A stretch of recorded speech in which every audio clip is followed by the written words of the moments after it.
Can you use stencils in a digital art program? Well, that's what we're going to go ahead and find out in today's video. So we're going to use this concept of stenciling to create a robot or something that looks techy. So what is a stencil? A stencil is basically a tool, typically a piece of cardboard, plastic, or metal with a design or an image cut out of it, and allows ink or paint to pass through it. So if you've ever worked in a traditional art class, maybe in elementary school, maybe in middle school, or even in high school, you may have had to use a stencil in that specific instance. So how can we apply that concept to something in the digital space? It's not like I've got cardboard here. Well, let's go ahead and find out. Let's first of all start off by just making a simple block, and I'll fill this in with black by hitting Option Delete, and I'll deselect. Then I'll use the transform tool. I'm going to make a box in perspective. So right click, I'm going to choose perspective. And there we go. So now I have a basic shape here. And let me show you what a stencil allows us to do. Just with something as simple as this, and we'll actually use this technique as we develop this particular object. So with a stencil, I can use my, say, rectangular marquee tool. Let's say that I want to create a set of lines. So I'm going to create a selection that looks something like this, and I will fill this in with red by hitting Option Delete. I'll zoom in so you can see this a little bit better, and I want to create some types of grills or something else that's going to be on the underside. So in order for me to do that, I want this rectangle to match the perspective of the square that I have. So I'll hit Command T. I'll right click and choose perspective, so this way I can manipulate this shape a little bit better, and then I'll hit return to confirm that.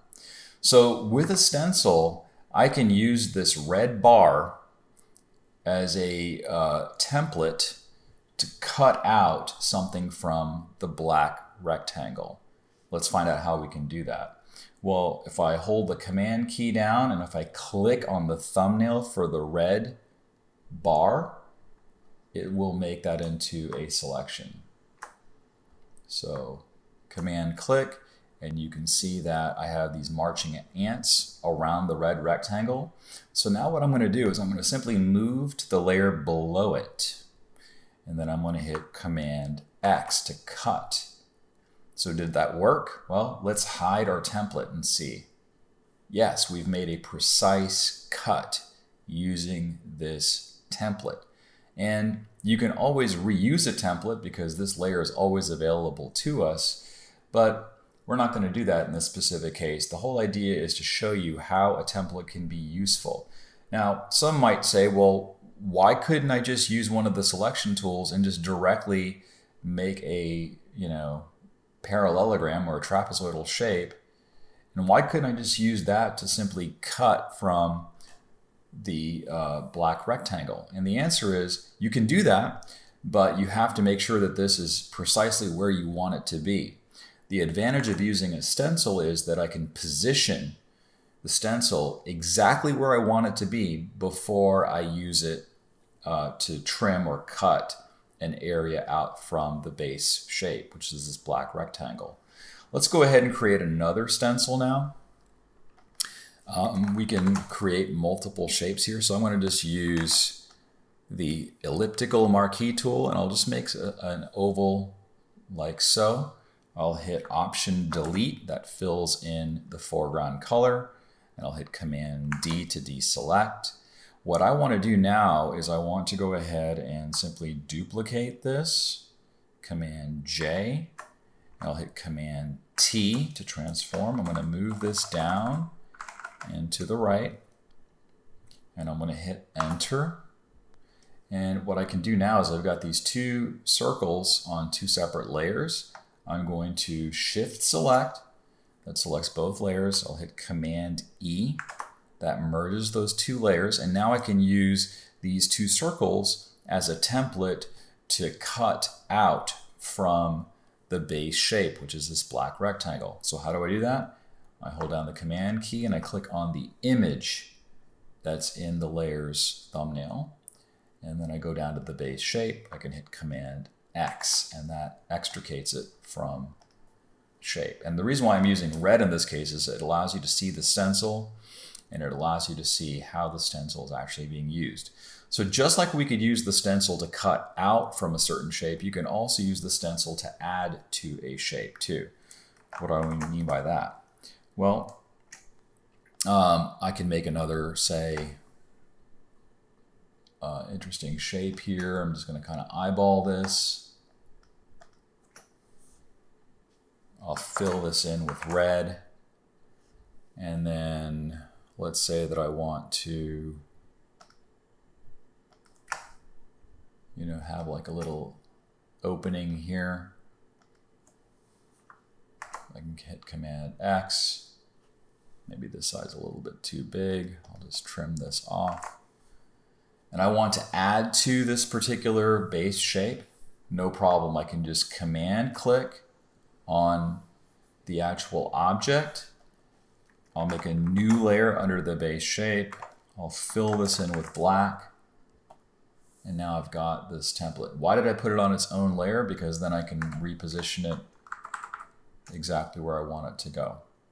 So it's super helpful when you're making templates. Now, another way that I can also use a template is if I'm trying to work with lines. So let's say that I want to give this line some thickness. I'll make a brand new layer. I'll use my red once again just because it's easier to see. And I'll draw lines that basically allow this shape to now have some thickness or some depth. Now I'm drawing this in red, and this is going to be my template. I'm going to essentially use this to cut out from the base shape. So I can Command click, it selects that entire outline. Let's go ahead and hide that layer, and then we'll go to the underlying layer that contains that trapezoidal shape. I'll hit Command X. Now, why didn't I just go ahead and draw a white outline on the box? Well, I could have easily done that, but this just gives me a little bit more control. If for whatever reason I mess up, I'm not actually working directly on that base shape. Now I can simply match the perspective. I can just go ahead and clean this up.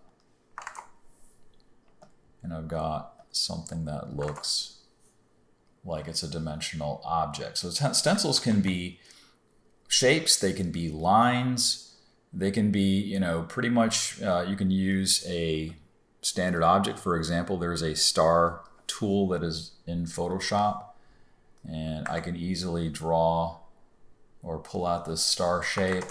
I will right click and use the perspective tool to pull this out. Maybe I want to give it kind of a weird, some kind of a sci-fi type of look. The advantage of a stencil, once again, is I can position it exactly where I want it to be. And I'm thinking that might be close to center. I'll hit Enter, Command click on the stencil, hide it, then go down to the base layer, hit Command X. And now I've got this cut out. So that allows me to then, add some thickness. I can just go ahead and hold down the Shift key, add some thickness to this form, and now all of a sudden it looks like we have something that